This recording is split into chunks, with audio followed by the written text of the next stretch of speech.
بسم اللہ الرحمن الرحیم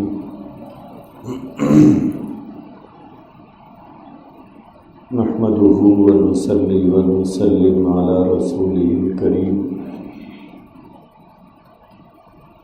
اما بعد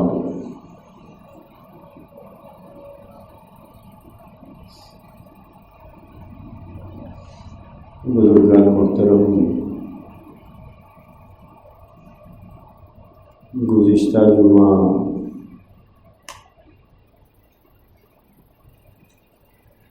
رسول اللہ صلی اللہ علیہ وآلہ وسلم کا فرمان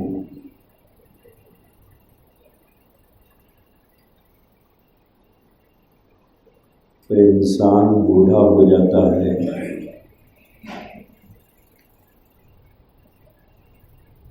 لیکن اس کی دو چیزیں جوان رہتی ہیں۔ اس حدیث کے ضمن میں کچھ بات ہوئی تھی۔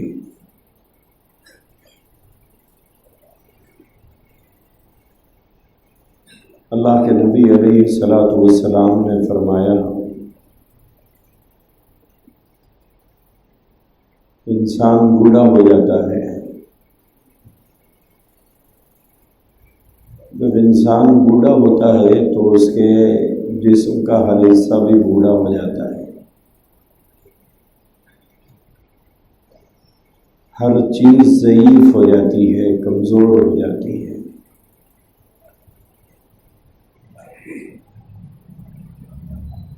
لیکن اللہ کے نبی علیہ الصلاۃ والسلام نے فرمایا کہ دو چیزیں جوان رہتی ہیں۔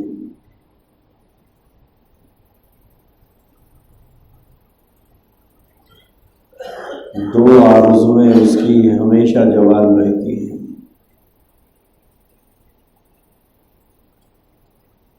ایک تو اللہ کے نبی نے یہ فرمایا کہ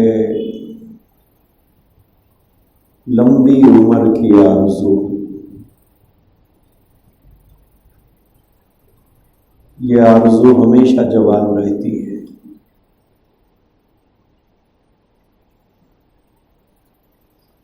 اس آرزو کے بہت سے نقصانات ہیں، ان میں سے سب سے بڑا نقصان یہ ہے کہ آدمی کے اندر سے فکر آخرت نکل جاتی ہے۔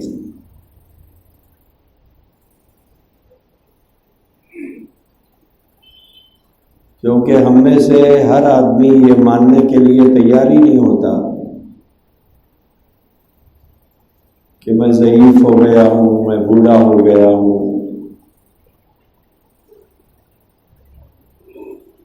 نتیجتاً اس کے خیالات بالکل جوان رہتے ہیں۔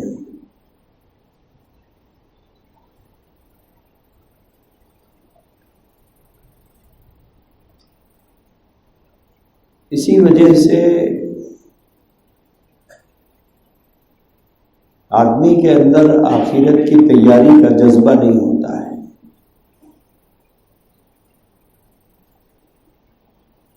اس کی تفصیل میں نے گزشتہ جمعہ بتایا تھا۔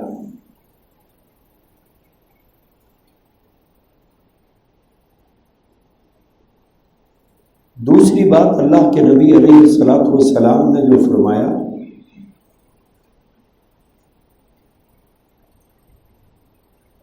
کہ آدمی عمر کے کسی بھی حصے میں ہو،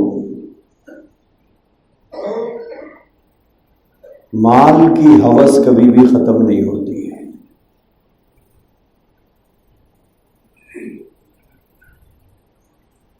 یہ دو چیزیں، یہ دو آرزویں ہمیشہ جوان رہتی ہیں۔ ایک لمبے عرصے تک جینے کی آرزو، اور دوسرے مال کی ہوس۔ اور یہ دونوں آرزویں بھی ایسی ہیں جو آدمی کو فکر آخرت سے غافل کر دیتی ہیں۔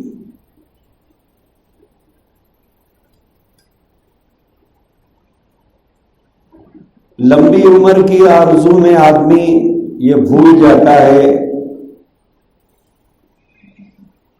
کہ موت تو کبھی بھی آ سکتی ہے۔ لہذا غفلت میں پڑا رہتا ہے۔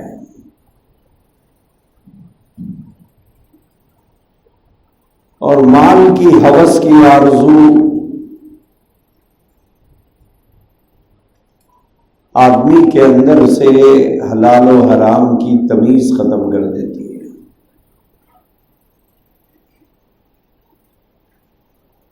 جس راستے سے مال حاصل ہو رہا ہو، حرص اور ہوس کی وجہ سے آدمی اسے لے لیتا ہے۔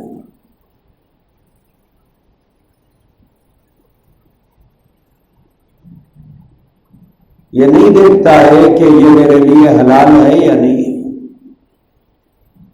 یہ میرے لیے جائز ہے یا نہیں ہے۔ یہی وجہ ہے کہ بہت سے لوگ نماز بہت پابندی سے پڑھتے ہیں لیکن سود بھی کھاتے ہیں، نماز بھی پابندی سے پڑھتے ہیں، رشوت بھی لیتے ہیں۔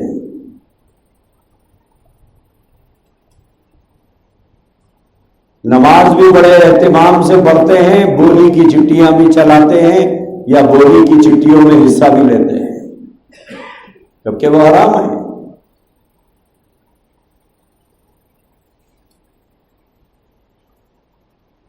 تو اللہ کے نبی علیہ الصلوۃ والسلام نے فرمایا کہ دو آرزویں آدمی کی ہمیشہ جوان رہتی ہے۔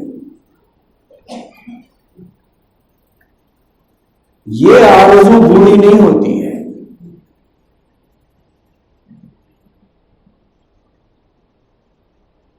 ایک لمبے عرصے تک جینے کی آرزو اور دوسرے مال کو بٹورنے کی آرزو، مال کو جمانے کی آرزو، مال کو حاصل کرنے کی آرزو۔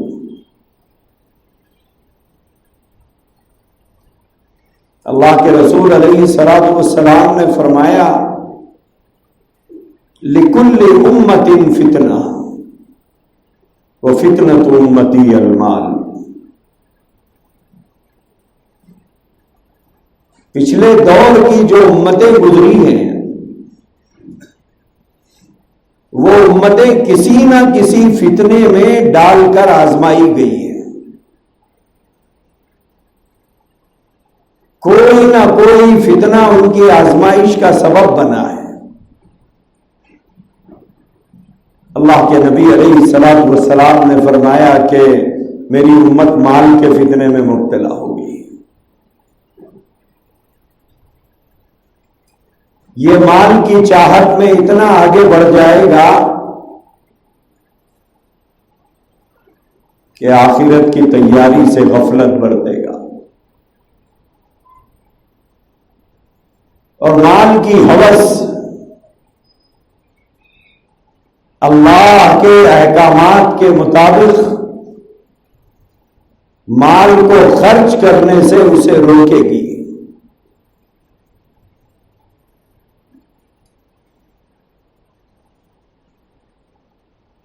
بہت سے لوگ ہیں جن کے اوپر زکوٰۃ فرض ہے لیکن دیتے نہیں ہیں، بہت سے لوگ ہیں جن کے اوپر حج فرض ہو گیا لیکن جاتے نہیں ہیں۔ اللہ کے دیے ہوئے مال کو اللہ کی مرضی پر خرچ کرنے ہم تیار نہیں ہیں۔ اللہ کے دیے ہوئے مال کو اللہ کے دین کے تقاضوں پر خرچ کرنے کے لیے ہماری طبیعت آمادہ نہیں ہے۔ قرآن کریم میں اللہ نے فرمایا الشیطان یعدکم الفقر ویأمرکم بالفحشاء،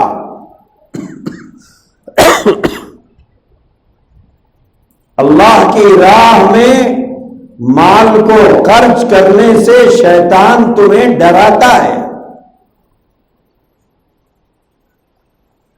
تمہیں فخر و فاخر کا خوف دلاتا ہے۔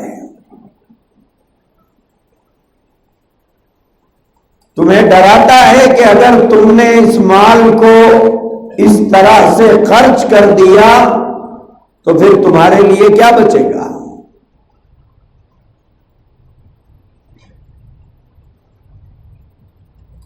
الشیطان یعدکم الفقر،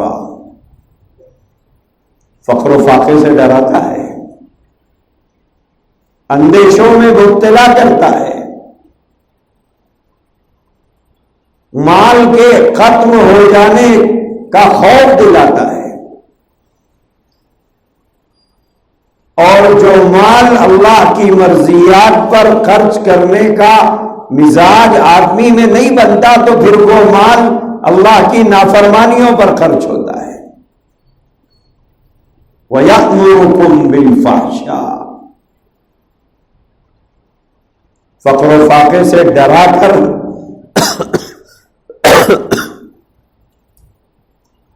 آدمی کو برائی کی طرف کھینچ کر لے جاتا ہے۔ جو اپنے گھروں سے اور اپنے گھر کے دروازوں سے بھوکوں کو معافی چاہ کر روانہ کر دیتے ہیں، یتیموں کے سامنے بہانہ کرتے ہیں کہ ہمارے حالات ٹھیک نہیں ہیں، بیواؤں کے سامنے عذر پیش کرتے ہیں کہ آج کل کاروبار صحیح نہیں ہے، خاندان کے غریبوں کے سامنے اس بات کا اظہار کرتے ہیں کہ جب حالات درست ہو جائیں گے تو ضرور تمہارا خیال کیا جائے گا۔ اس طرح کے لنگڑے عذر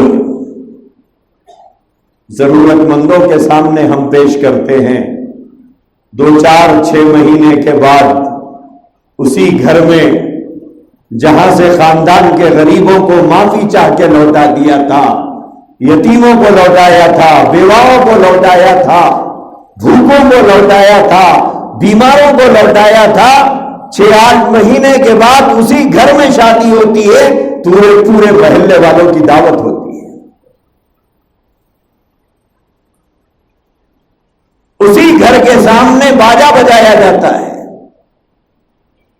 اللہ کی نافرمانی میں کسی قسم کا کسر نہیں چھوڑا جاتا ہے، اور بار بار کہا جاتا ہے ہر چیز اچھی ہونا چاہیے، پیسے کی کوئی کمی نہیں ہے۔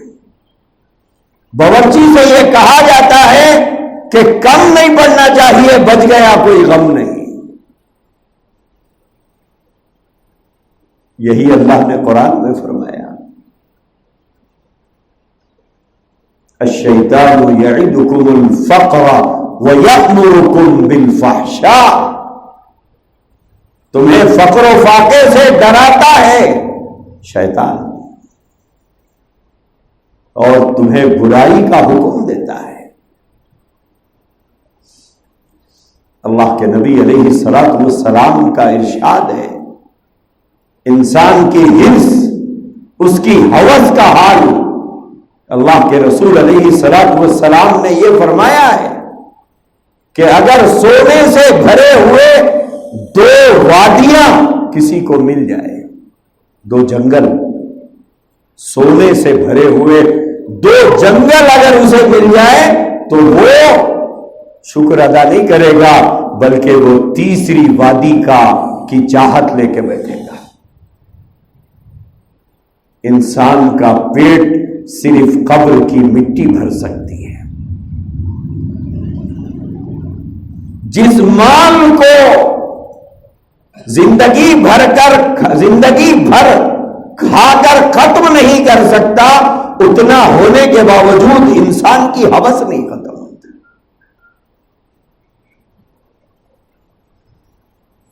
اللہ کے نبی علیہ الصلوۃ والسلام نے فرمایا، انسان کا مال کیا چیز ہے؟ کیا چیز ہے انسان کا مال؟ حضور علیہ الصلوۃ والسلام کا ارشاد ہے، آپ صلی اللہ علیہ وسلم نے فرمایا، جو کھا لیا وہ اس کا مال ہے، جو پہن لیا، پہن کے پرانا کر دیا، وہ اس کا مال ہے،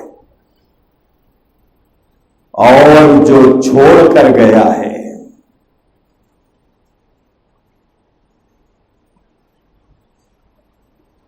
وہ کس کا مال ہے؟ پائی پائی جوڑی جاتی ہے، پائی پائی جمع کیا جاتا ہے. اللہ کے دین کے تقاضے آ رہے ہیں، نظر پھیر لی جاتی ہے. مسجد کا ڈبہ سامنے آتا ہے، آگے بڑھا دیا جاتا ہے. ہوتا نہیں ہوتا ایسا؟ ہوتا ہے. مسجد میں آئیں گے، طہارت کریں گے، پانی استعمال کریں گے، وضو بنائیں گے، پانی استعمال کریں گے، پھر جگہ ایسی تلاش کریں گے کہ فین ہمارے تالو کے اوپر گھومتا رہے. لیکن مسجد والے جب ڈبہ سامنے رکھیں گے آپ کے لیے، انتظامات کے لیے، مسجد کو کچھ دیجیے تو ڈبہ آگے بڑھا دیا جاتا ہے.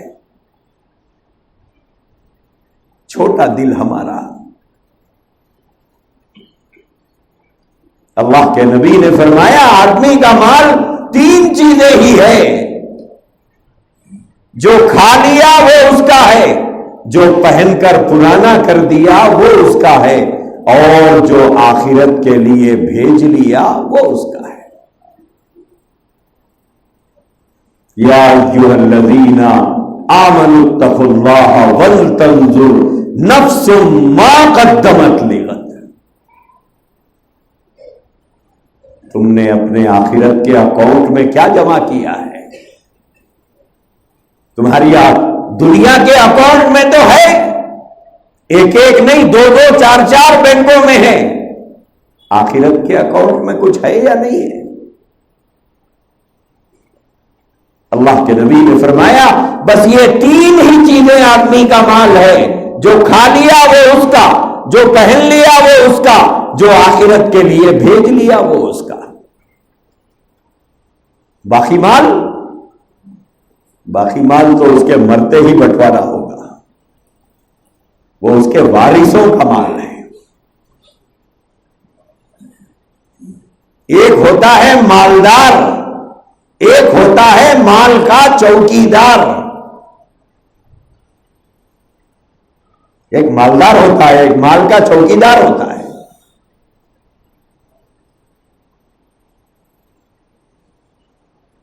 جمع کے رکھ رہا ہے، اللہ کے دین کے تقاضوں کو نظر انداز کر رہا ہے. اسلام کی سربلندی کے لیے اس کا ہاتھ آگے نہیں بڑھتا ہے. دین کے تقاضوں پر خرچ کرنے کے لیے دل نہیں مانتا ہے، جمع کر رہا ہے.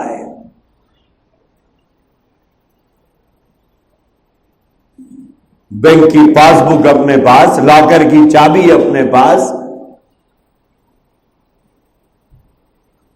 اور ادھر انتقال ہو گیا. اب یہ مال کس کا ہے؟ اللہ کے نبی نے فرمایا اب یہ مال تو اس کے وارثوں کا ہے. تو ساری زندگی وارثوں کے مال پر چوکیدار بنا ہوا ہے، نگرانی کر رہا ہے. اس کا تو ہے نہیں. اب اس کا بٹوارا ہوگا، بیوی کے حصے میں جائے گا، بیٹوں کے حصے میں جائے گا، بیٹیوں کے حصے میں جائے گا، مال بڑھ جائے گا. حساب کون دے گا صاحب اس مال کا؟ وہ دیں گے یا یہ دے گا؟ اولیاء امت اور صلحائے امت دعائیں فرمایا کرتے تھے کہ اللہ ہم ایسے مال سے پناہ مانگتے ہیں، ہمیں ایسا مال مت دیجیے. ہم ایسے مال سے پناہ مانگتے ہیں جس کو استعمال دوسرے کرے اور حساب ہم سے لیا جائے. استعمال تو دوسرے کر رہے ہیں اور حساب ان سے لیا جائے گا. کیوں؟ جمع کر کے تو یہ آیا تھا، حلال سے کمایا تھا یا حرام سے کمایا تھا. بہنوں کا حق مار کے زمین پہ گھر بنا لیا. اپنی بہنوں کو حق نہیں دیا باپ کی جائیداد میں سے. یتیم بھائیوں کا حق نہیں دیا جائیداد میں سے. 4 فلور کی بلڈنگ، 5 فلور کا اپارٹمنٹ کس زمین پر بنائے ہیں حاجی صاحب؟ بہنوں کا حق مار کے حاجی صاحب بنائے ہیں. بیٹے تو لے لیں گے، حساب کون دیں گے؟ یہی بڑے میاں دیں گے جو حج کر کے آ کے سمجھ گئے کہ زمین جو دبایا تھا وہ پاپ معاف ہو گیا. وہ پاپ تو 100 حجوں سے معاف نہیں ہوگا. ایک حج تو دور کی بات ہے، 100 حج سے بھی وہ پاپ معاف نہیں ہوگا. اللہ کے نبی علیہ الصلوۃ والسلام نے یہی فرمایا، حرص ہمیشہ جوان رہتی ہے، اور یہ حرص آدمی کے اندر سے حلال اور حرام کی تمیز ختم کر دیتی ہے، جائز اور ناجائز کا فرق ختم کر دیتی ہے. اسی لیے اللہ کے نبی نے فرمایا 2 آرزویں ہمیشہ جوان رہتی ہے، حالانکہ آدمی بوڑھا ہو جاتا ہے. ایک طویل عرصے تک جینے کی آرزو، اور دوسرے مال کی ہوس. کثرت مال کی تمنا اور یہ ہوس اور یہ حرص آدمی کے اندر سے حلال و حرام کی تمیز ختم کر دیتی ہے، جائز و ناجائز کا فرق ختم کر دیتی ہے. جس راستے سے آیا ہر دروازہ کھلا رکھتا ہے آدمی، بھلے جہاں سے آیا اندو بھائی. اللہ غفور الرحیم ہے، معاف کر دے گا. ارے عزیز بھائیوں، جب مال کی حرص آدمی میں بڑھتی جاتی ہے تو پھر موت کا خوف آدمی کے اندر سے نکل جاتا ہے، اور فکر آخرت آدمی کے اندر سے ختم ہو جاتی ہے. کیوں؟ مال آتا ہے تو منصوبے بنتے ہیں، مال آتا ہے تو پلاننگ تیار ہوتی ہے، مال آتا ہے تو جائیدادیں خریدنے میں آدمی پڑا ہے. پہلے خریدنے کی چکر، بعد میں بنانے کی چکر، بعد میں مینٹین کرنے کی چکر.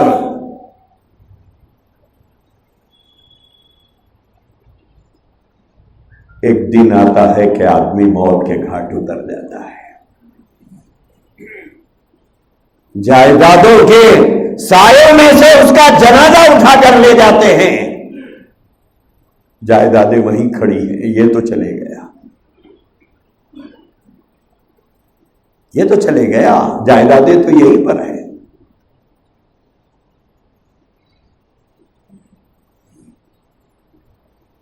اب چھوڑی ہوئی جائیدادوں کے لیے بیٹے لڑ رہے ہیں، مر رہے ہیں، عدالتوں کی چکر کاٹ رہے ہیں، وکیلوں کے گھر کا طواف کر رہے ہیں.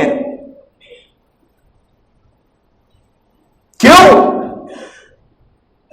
ان کو بھی ہوس ہے مجھے زیادہ ملے.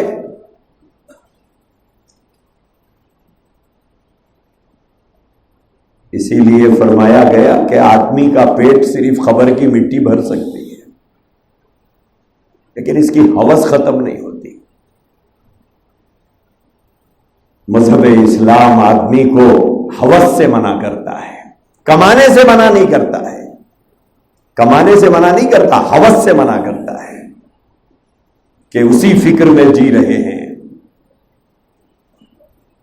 زندگی کا مقصد وہی بنا لیا ہے. زندگی کا ایم کیا ہے؟ بولے جائیدادیں بناؤ. زندگی کا ایم کیا ہے؟ کروڑپتی بننا ہے. آپ کی زندگی کا ویژن کیا ہے؟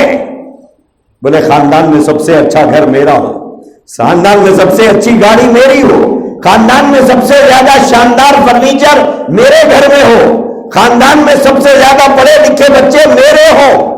یہ میری زندگی کا ویژن ہے. ایمان والے کا یہ ویژن بنایا اللہ کے نبی نے. یہی وجہ ہے سر کے بال ہنسنے لگ گئے، سفید ہو گئے، آخرت کی فکر کا ذرہ نہیں پیدا ہوا. کیوں؟ یہ 2 آرزوؤں کی وجہ سے. طویل عرصے تک جینے کی آرزو اور مال کی ہوس میں آخرت کی فکر سے ہمیں خالی کر دیا۔ اسی لیے فرمایا گیا کہ آدمی جس حال میں جیتا ہے اسی حال میں مرتا ہے، جس حال میں جیتا ہے اسی حال میں مرتا ہے، اور جس حال میں مرتا ہے اسی حال میں خبر سے اٹھایا جائے گا۔ خبر میں کوئی نیک بننے کا موقع تھوڑا ہی ملے گا۔ جس حال میں مرے گا اسی حال میں اٹھے گا۔ اسی لیے میرے بھائیوں، اللہ کے نبی نے ان دونوں چیزوں سے منع فرمایا، ان دونوں چیزوں سے منع فرمایا۔ طویل زندگی کی آرزو رکھنا اور اس آرزو میں پڑھ کر آخرت کو بھول جانا اور فکر آخرت سے غفلت برتنا، موت کے بعد کی تیاری نہ کرنا، اس سے منع فرمایا۔ بلکہ فرمایا کہ اتنا تیار رہو، اتنا تیار رہو، ایک سلام پھیرو تو دوسرا سلام پھیرنے کا موقع ملے گا یا نہیں ملے گا پتہ نہیں۔ کئی ویڈیوز آتے ہیں کہ ایک آدمی سجدے میں گیا، نماز میں اٹھا نہیں سجدے سے، سجدے میں روح قبض ہو گئی۔ ایک آدمی قیام میں کھڑا ہے، رکوع سے پہلے گر کے اس کا دم ٹوٹ گیا۔ کتنے ویڈیوز دیکھتے ہیں ہم لوگ، کیا سمجھتے ہیں؟ بولتے ہیں واہ کیا اچھی موت ہے، دعا کرو اپنے لیے۔ کریں گے؟ بولے یہ دعا نہیں ہو سکتی صاحب، ہر دعا ہو سکتی ہے۔ تو میرے بھائیوں، جیسے انہیں موت آئی ہے ہمیں نہیں آ سکتی۔ کیا سوچ کے سوئے تھے ترکی کے وہ ہزاروں مسلمان رات کو، کیا سوچ کے سوئے تھے، کیا سوچ کے سوئے تھے؟ زلزلے کے ایک جھٹکے نے زندگی کو موت میں بدل دیا، کروڑ پتی کی ساری دولت ختم ہو گئی، مال بھی گیا، جانیں بھی گئی، اپنے بھی گئے۔ حالات بدلنے میں دیر نہیں لگتی ہے۔ کوئی سوچے تھے کہ ابھی تک تو 19,000 لوگوں کو نکالا گیا ملبے کے نیچے سے، 19,000 لاشیں، ابھی پورا ملبہ صاف نہیں ہوا۔ سوچئے، ایک زلزلے کا جھٹکا آدمی کو، جو زندہ بچا ہے اسے جائیداد سے بھی محروم کر دیا، اپنوں سے بھی محروم کر دیا۔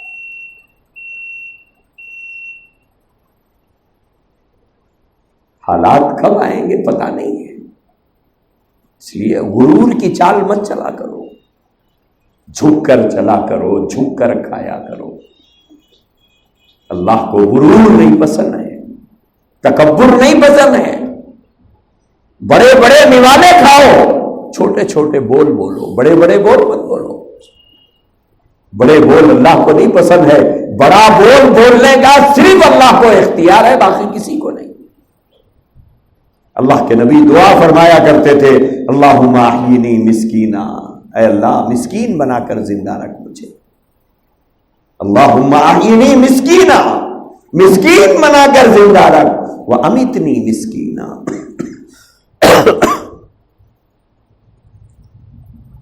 اور مسکین بنا کر موت دے، واحشرنی فی زمرۃ المساکین، اور میرا حشر بھی مساکین کے ساتھ فرما۔ اللہ کے نبی نے عاجزی کو، انکساری کو پسند فرمایا ہے۔ چاہے آپ کے اندر قابلیت ہو، دولت ہو، مال ہو، بڑے تاجر ہو، بڑے عہدیدار ہو، بڑی نوکری کرتے ہو، بڑی تنخواہ اٹھاتے ہو، جھک کر چلا کرو، جھک کر چلا کرو، عاجزی اختیار کرو۔ من تواضع للہ رفعہ اللہ، جو آدمی عاجزی اختیار کرتا ہے اللہ اسے بلند کرتا ہے۔ اللہ کو جھکنے والا پسند ہے، اکڑنے والا نہیں پسند ہے، غرور کرنے والا نہیں پسند ہے، تکبر کی چال چلنے والا پسند نہیں ہے۔ وَلَا تَمْشِ فِي الْأَرْضِ مَرَحًا، اللہ نے فرمایا زمین پر اکڑ کر مت چلو، قرآن میں ہے یہ، وَلَا تَمْشِ فِي الْأَرْضِ مَرَحًا۔ بعضے لوگوں کی چال دیکھ کر سمجھ میں آتا ہے کس چیز کا غرور ہے آخر، کس چیز پر ناز ہے، کس چیز کا فخر ہے آخر۔ چال میں فخر، گفتگو میں غرور، بیٹھنے کے انداز میں تکبر، چلنے کے انداز میں تکبر اور غرور۔ سلام بھی کریں گے، کیا چیز ہے آخر، کیا چیز ہے یہ کیا چیز ہے؟ خیریت، کیا چیز ہے یہ ہمارے نبی کا طریقہ ہے؟ یہ کون سا انداز ہے؟ 4 پیسے جمع ہو گئے، چال بدل گئی، بولنے کا انداز بدل گیا، بیٹھنے کا انداز بدل گیا۔ کیا ہے بھائی؟ ارے بولے آپ انہیں باہر رہتے تو کیا وہاں کے بادشاہ ہیں؟ باہر کی نوکری کا تو صبح تک بھی بھروسہ نہیں ہے، ایسی نوکری پر ناز، ایسی نوکری پر غرور، ایسی نوکری پر تکبر۔ کیا آپ وہاں سعودی عرب میں پیلس میں رہتے ہیں؟ یا گلف میں کتنے پیلسوں کے مالک ہیں یہ لوگ، جنہوں نے ان کی زندگیوں سے آپ کو اپنی آنکھوں سے دیکھا ہے نا، راز کے پردے اٹھائیں گے، غرور کے پراشچے اکڑ جائیں گے۔ پھر جس حالت میں وہاں رہتے ہیں اگر اس کو بیان کیا جائے تو غرور کے پراشچے اڑ جائیں گے ان کے۔ کس چیز کا غرور، کس چیز کا تکبر؟ اللہ کو نہیں پسند ہے۔ اللہ کے نبی کیسے چلتے تھے آپ کو پتا ہے؟ پڑھے تو نہ ہم لوگ سیرت، اللہ کے نبی کیسے چلتے تھے؟ حضور علیہ الصلوۃ والسلام اللہ کے بعد سب سے بڑے ہیں، حضور کی تعریف ہم سے ممکن نہیں ہے، اسی لیے کسی نے کہا بعد خدا بزرگ تو ہی قصہ مختصر، بولے آپ کی تعریف ہمارے بس میں نہیں ہے، اللہ کے بعد آپ سب سے بڑے ہیں، یہ آپ کی تعریف ہے۔ چلتے کیسے تھے؟ جیسے کوئی آدمی سلوپ پہ اوپر سے نیچے آتا ہے تو کیسے چلتا ہے؟ موڈے جھکے ہوئے ہیں، سر نیچے کی جانب ہے، نگاہیں نیچے کی طرف ہے، جیسے سلوپ پہ آدمی اتر رہا ہو۔ اللہ کے نبی عام زمین پر ایسا چلا کرتے تھے۔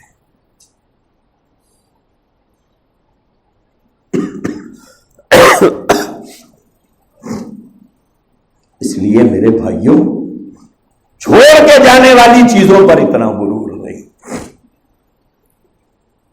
قبرستان جا کر اندازہ کرو مالدار کی خبر کون سی ہے اور اس کے دروازے پر بھیک مانگنے والے فقیر کی خبر کون سی ہے، پتا چلے گا؟ کچھ پتا نہیں چلے گا۔ لمبائی بھی خبر کی اتنی ہی ہے، چوڑائی بھی اتنی ہی ہے۔ ایسا نہیں ہے کہ مالدار کو 100 گز میں دفن کیا جائے گا، وہی 2 گز زمین ہے،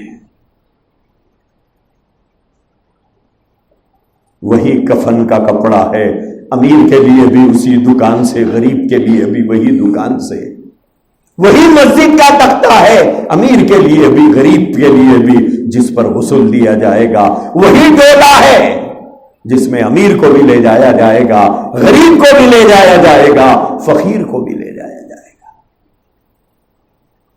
4 دن کی چاندنی ہے، پھر اندھیری رات ہے۔